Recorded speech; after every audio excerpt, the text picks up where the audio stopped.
ಈ ರಾಜ್ಯದ ಪರಿಸ್ಥಿತಿ ಇದೆಯಲ್ಲ, ಇವತ್ತು ರಾಜ್ಯ ಉಳಿಸ್ಬೇಕಾಗಿದೆ. ಈ ರಾಜ್ಯ ಉಳಿಸ್ಲಿಕ್ಕೆ ಇವತ್ತು ಆಕಸ್ಮಿಕವಾಗಿ ರಾಜಕಾರಣಕ್ಕೆ ಬಂದು ಈ ರಾಜ್ಯ ಉಳಿಸ್ತಕ್ಕಂಥದ್ರಲ್ಲಿ ನಾನು ಸರಿಪಡಿಸ್ಕೊಳ್ಳದೆ ಹೋದರೆ, ರಾಜಿ ಆದರೆ, ಅಲ್ಲಿ ನನಗೂ ಏನಿದೆ, ನನಗೂ ಬೇರೆಯವ್ರಿಗೂ ವ್ಯತ್ಯಾಸ. ಇವತ್ತು ರಾಜ್ಯ ಆಳ್ತಕ್ಕಂಥವ್ರು ಯಾವ ರೀತಿ ಇದ್ದಾರೆ, ಜನಗಳ ಭಾವನೆಗಳು ಏನೇ ಇದ್ರೂ ಅದನ್ನೆಲ್ಲ ಧಿಕ್ಕರಿಸಿ ನಾನು ಏನು ಮಾಡಿದ್ರೂ ನಡೆಯುತ್ತೆ ಅಂತಕ್ಕಂಥ ಒಂದು ಉದ್ದಡತನದಲ್ಲಿ ಇರ್ತಕ್ಕಂಥ ಈಗಿನ ವಾತಾವರಣ ಸರಿಪಡಿಸ್ತಕ್ಕಂಥದ್ದಕ್ಕೆ ನಾನು ಧ್ವನಿ ಎತ್ತೆ ಹೋದರೆ, ಇಲ್ಲಿ ನಾನು ನಾಡಿನ ಜನತೆಗೆ ಹೇಳ್ತೀನಿ, ಅದರಲ್ಲೂ ವಿಶೇಷವಾಗಿ ನನ್ನ ಬೆಳೆಸಿರ್ತಕ್ಕಂಥ ನನ್ನ ಭಾಗದ ಜನಕ್ಕೆ ಹೇಳ್ತೀನಿ, ವೈಯಕ್ತಿಕವಾಗಿ ನಾನು ಯಾವುದೇ ಈರ್ಷ್ಯೆ ಅಸೂಯೆ ಪ್ರಶ್ನೆ ಇಲ್ಲ. ಇವತ್ತು ರಾಜ್ಯ ಉಳಿಬೇಕಾಗಿದೆ.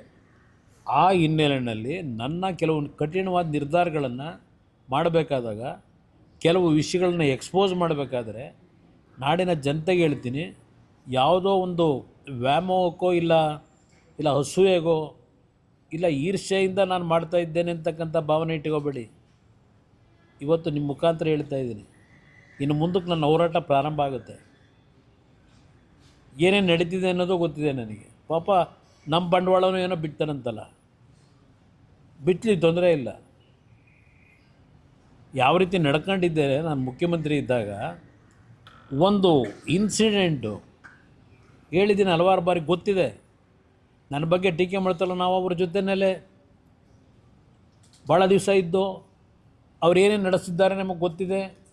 ಹೇಳ್ತಾರಲ್ಲ ಕೆಲವರು, ಈಗ ಅಲ್ಲಿ ಹೋಗಿ ಕಾಂಗ್ರೆಸ್ನಲ್ಲಿ ಅಲ್ಲಿದ್ಕೊಂಡು ಒಂದು ಇನ್ಸಿಡೆಂಟು, ಒಬ್ಬ ಯುವಕ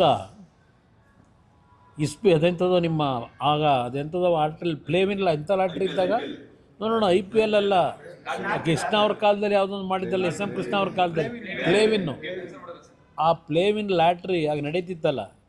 ಸಾಯಂಕಾಲ ಒಂದು ಕಡೆ ಹೆಂಡದ ಅಂಗಡಿ ಮುಂದೆ ನಿಂತ್ಕೊಳ್ಳೋರು, ಇನ್ನೊಂದು ಕಡೆ ಸಾಯಂಕಾಲ 6 ಗಂಟೆ ಆಯಿತು ಅಂದರೆ ಪ್ಲೇವಿನ್ ಶಾಪ್ ಮುಂದೆ ಇದು ಏನು ದೊಡ್ಡ ಗುಂಪುಗಳೇ ನಿಂತಿರೋದಲ್ಲ.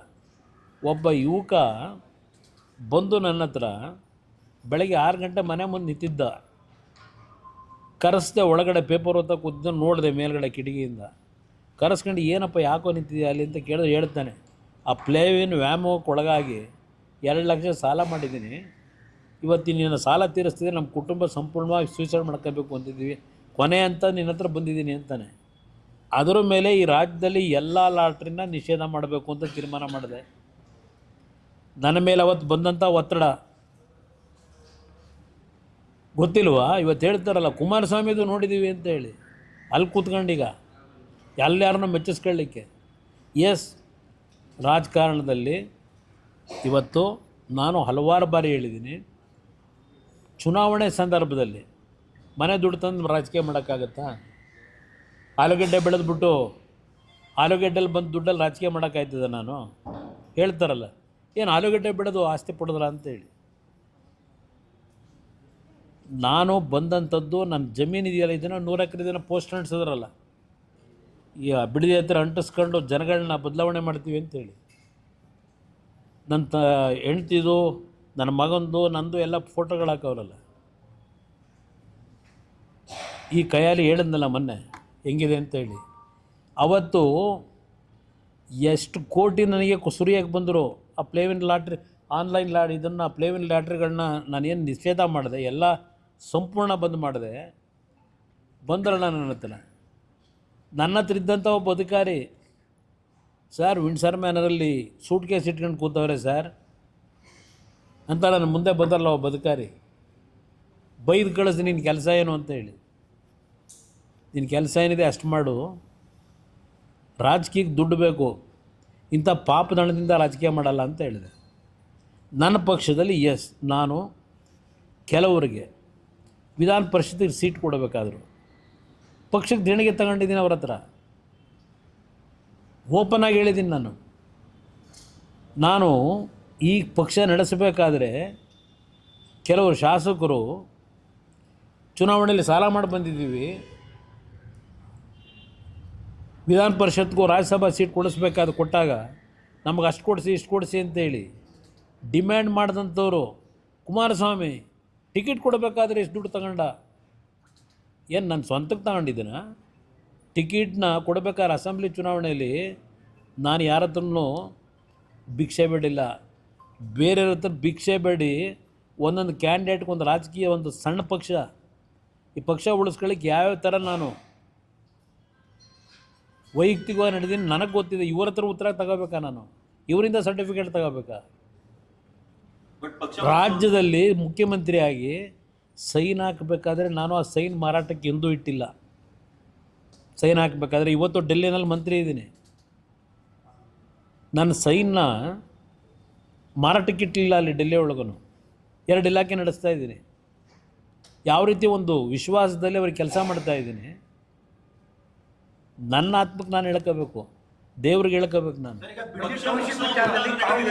ಯಾವುದೇ ಕಾರಣಕ್ಕೂ ಬ್ರದರ್ ಬಿಡದಿ ಟೌನ್ಶಿಪ್ ವಿಷಯದಲ್ಲಿ ಅದು ಕುಮಾರಸ್ವಾಮಿ ಕೂಸು ಅಂತಲಾದರೂ ಹೇಳಲಿ, ಏಕೆಂದರೆ ನೈಸ್ ವಿಷಯದಲ್ಲಿ ದೇವೇಗೌಡರು ಕೂಸು ಅಂದರು.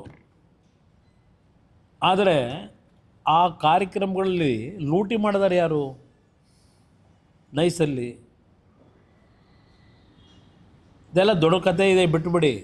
ಇಲ್ಲಿ ಅದೇನಲ್ಲ ಕುಮಾರಸ್ವಾಮಿ ಕೂಸು ಅಂತಾರಲ್ಲ. ಈಗ ನೆನ್ನೆ ಪಾಪ ನನ್ನ ಹಳೆ ಸ್ನೇಹಿತ ಒಂದು ಹೇಳಿಕೆ ಕೊಟ್ಟವನೆ. ಕನ್ನಡಪ್ರಭದಲ್ಲಿ 2 ಪೇಜ್ ಇದೆ, ಇದಂತೂ 2 ಕಾಲಮ್ನಲ್ಲಿ. ಅಲ್ಲೊಂದು ಬಾಕ್ಸ್ ಬೇರೆ ಹಾಕಿದಿರಿ. ಅಲ್ಲಿ ಹೇಳ್ತಾರೆ ಕುಮಾರಸ್ವಾಮಿಯವರು ರೆಡ್ ಝೋನ್ನ ಲಿಫ್ಟ್ ಮಾಡದೆ ಹೋಗಿದ್ದರಿಂದ ಇನ್ನೂ ರೈತರು ಭೂಮಿ ಉಳ್ಕೊಂಡಿದೆ. ಕುಮಾರಸ್ವಾಮಿ ಅವರು ಏನಾದರೂ ರೆಡ್ ಝೋನ್ ಏನಾದರೂ ಲಿಫ್ಟ್ ಮಾಡಿದ್ರೆ ಏನಾಗೋದು? ಅವರೇ ಹೇಳ್ತಾರೆ. ದೊಡ್ಡ ದೊಡ್ಡ ಲ್ಯಾಂಡ್ ಮಾಫಿಯಾಗಳು ಲೂಟಿ ಮಾಡಿಬಿಡೋರು ಇಷ್ಟೊತ್ತಿಗೆ. ಅಟ್ಲೀಸ್ಟ್ ರೆಡ್ ಝೋನ್ ಇರೋದರಿಂದ ಉಳ್ಕೊಂಡಿದೆ ಭೂಮಿ ಅಂತ ಅವರೇ ಹೇಳಿಕೆ ಕೊಡ್ತಾವ್ರು. ನಿನ್ನೆ ಕುಮಾರಸ್ವಾಮಿ ಯಾಕೆ ರೆಡ್ ಝೋನ್ ನಾವು ತೆಗಿಲಿಲ್ಲ ಅಂತಾರೆ.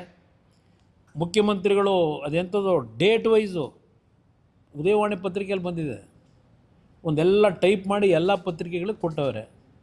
2006 ಇಂಥ ಡೇಟು ಏನಾಯಿತು, ಅಲ್ಲೇನಾಯಿತು, ಇಲ್ಲೇನಾಯಿತು, 8, 10, 11 ಎಲ್ಲ ಕೊಟ್ಕೊಂಡವ್ರೆ. ಸಿದ್ದರಾಮಯ್ಯವ್ರ ಕಾಲದವರೆಗೂ ಕೊಟ್ಟು ಇಲ್ಲಿವರೆಗೂ ಕೊಟ್ಟವ್ರೆ. ಈಗ ಇವ್ರು ಏನು ಮಾಡ್ತಾಯಿದ್ದೀವಿ ಅಂತ.